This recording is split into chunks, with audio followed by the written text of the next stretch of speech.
I got that sunshine in my pocket, got that good soul in my feet, I feel that hot blood in my body. Berbagai tren rambut yang ada saat ini sangat banyak macamnya.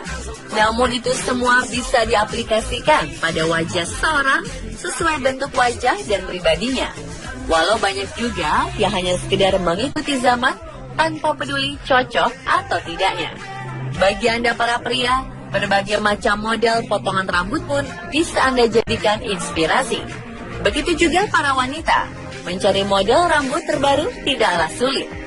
Namun tahukah Anda bahwa beberapa tren model rambut yang ada saat ini berasal dari model rambut orang pada zaman dahulu yang merubah rambutnya atas makna tertentu.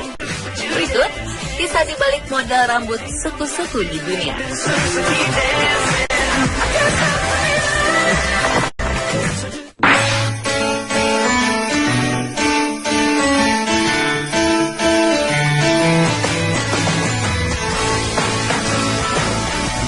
Chon Mage adalah tatanan rambut samurai kuno di Jepang, dan kita masih bisa melihat mereka dalam program olahraga sumo dan sandiwara sejarah di televisi Jepang saat ini. Mungkin gambar tatanan rambut tersebut adalah suatu gambar yang biasa, namun tatanan rambut tersebut merupakan suatu gaya yang sangat keren dan unik pada zamannya. Menurut ahli sejarah, akar dari Chon Mage adalah simbol atas Honda Mage, yang aslinya dikenakan oleh samurai dari keluarga Honda di Provinsi Ise selama zaman Edo dan secara bertahap menyebar ke seluruh negeri. Tatanan rambut tersebut benar-benar terkenal pada era Ane, di mana terdapat banyak sekali jenis tatanan rambut Chon Mage yang tersedia tergantung status sosial dan tren pada saat itu. Istilah Chon Mage sendiri diambil dari simpul atas yang tipis dari kepala lelaki tua pada zaman itu. Apakah tatanan rambut seperti itu dianggap aneh? Tidak. Masyarakat Jepang sejak dahulu kala ternyata telah menggemari tatanan rambut pendek seperti itu, seperti dapat dilihat dari patung-patung tanah liat dari periode Kofun. Maka ketika orang pertama kali melihat tatanan rambut Honda Mage, hal itu tidak dianggap terlalu aneh. Dan segera berbagai tipe baru dari tatanan rambut Mage tersebut diciptakan sebagai bagian dari mode masa kini.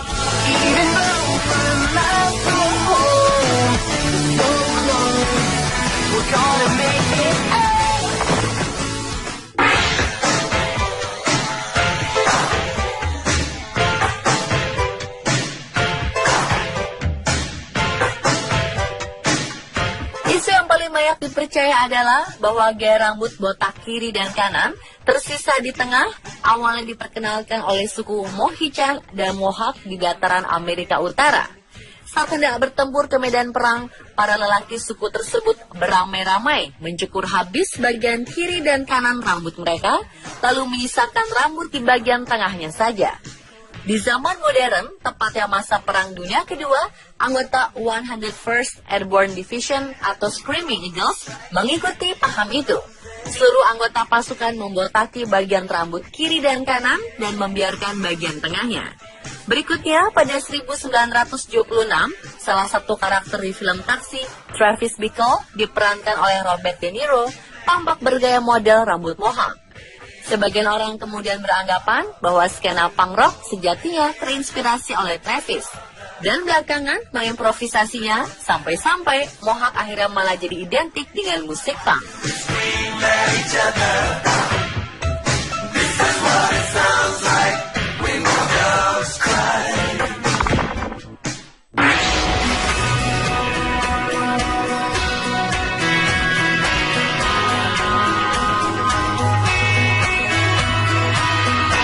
Walaupun tradisinya sedikit aneh, yaitu menggunakan topi dari kumpulan rambut leluhurnya dengan menggunakan tanduk sapi sebagai penyangganya, namun kita harus menghormati budaya di suku Miao, di Xiaojia, Yupanshui, barat daya Tiongkok ini.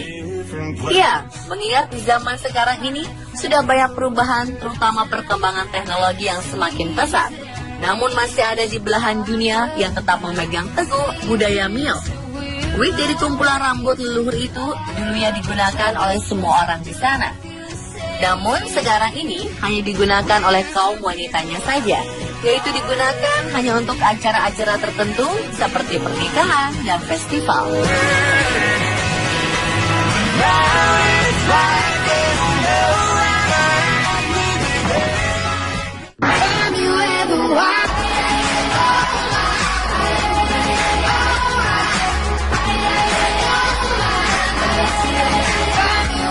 Suku Himba di barat laut Namibia, Afrika Selatan, memiliki tradisi menata rambut yang unik. Pria, wanita, dan anak-anak membuat rambut mereka menjadi gimbal dengan kepangan yang rumit, dibentuk dari campuran bulu kambing, jerami, mentega, dan lumpur. Setiap hari, mereka biasa menghabiskan waktu beberapa jam untuk mengepang dan berhias. Rambut gimbal ini bukan hanya untuk gaya, namun menjadi bagian dari adat. Suku Himba mempunyai aturan adat yang sangat ketat, terutama untuk wanita. Seorang wanita dengan gimbal yang menggantung di wajahnya menandakan bahwa ia sudah puber, sehingga harus menyembunyikan wajahnya dari para pria. Wanita Himba yang sudah menikah atau yang memiliki anak wajib mengenakan hiasan kepala yang terbuat dari kulit binatang, kalung, dan manik-manik. Wanita Himba biasa tidur di bantal kayu agar rambut mereka tidak rusak. Sementara kaum pria mengepang rambut menyerupai tanduk, menyembul dari bagian depan hingga belakang kepala. Anak dicukur gundul dengan tetap menyisakan kepangan gimbal di kepala.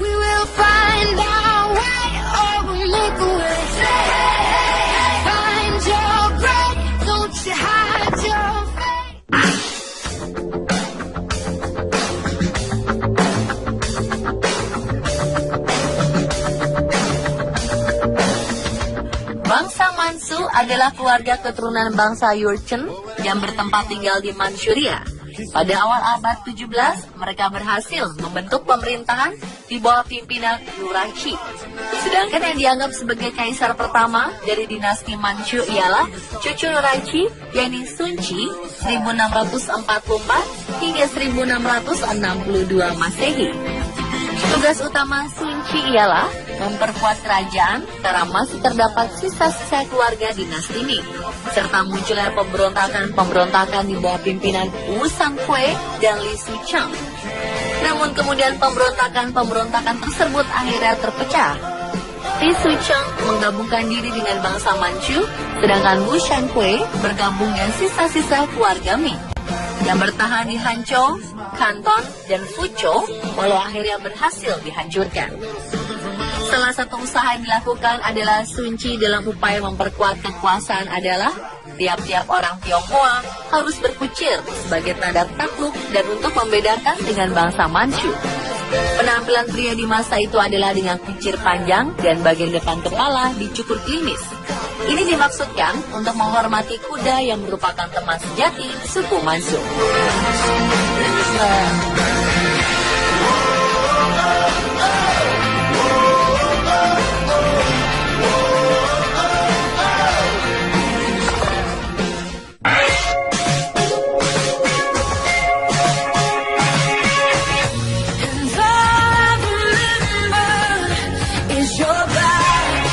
Segelintir perempuan di Tiongkok sengaja memanjangkan rambut sebagai tradisi di desa mereka.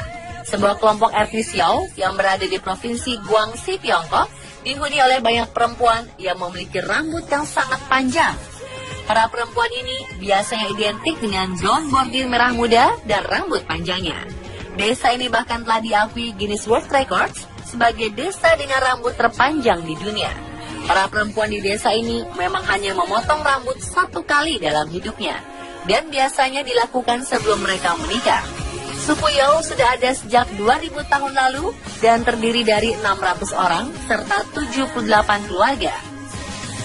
Sebagian rambut perempuan di suku ini sampai ke pergelangan kaki mereka, dan sekitar 60 orang memiliki panjang rambut lebih dari 90 cm. Dan rambut terpanjang di desa ini mencapai 2 meter panjangnya. Kelompok etnis Yao telah menjaga tradisi tersebut, karena menurut mereka, rambut panjang perempuan Yao adalah simbol keberuntungan. Mereka juga menjaga rambut panjangnya dari uban dan tetap mengkilap. Untuk itu, semua perempuan mencuci rambutnya dengan air yang telah digunakan untuk membersihkan beras ketan. Setelah menikah dan melahirkan, rambut mereka nantinya akan dijepit atau diikat sebagai penanda bahwa perempuan tersebut sudah menikah. I need something of myself, and now you wanna come back. They don't talk anymore. They don't talk anymore. They don't talk anymore like we used to do. Sanggul tradisional Jawa yang merupakan ukel konde ini sudah umum dipakai oleh para gadis dan orang dewasa di Indonesia, khususnya di Jawa Tengah. Pada zaman dahulu, bentuk sanggul ini kecil dan tempatnya agak di atas kepala. Rambut kaum wanita pada zaman dahulu selalu panjang, dan pada waktu mereka akan pergi mandi atau berpergian, rambutnya selalu dikonde. Letaknya di sebelah atas atau bagian puncak kepala dan bentuknya kecil bulat menonjol. Pada zaman Pakubuwono X, hampir semua segi kebudayaan mencapai titik kesempurnaan, termasuk seni tata rias rambut. Oleh karena itu, bentuk sanggul tradisional pun semakin disempurnakan, sehingga bentuknya kini ada yang lebih besar, berbentuk bulat telur atau lonjong, dan gepeng atau pipi.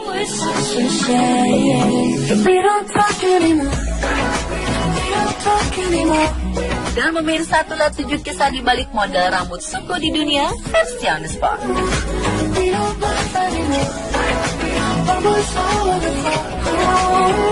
talk anymore like we used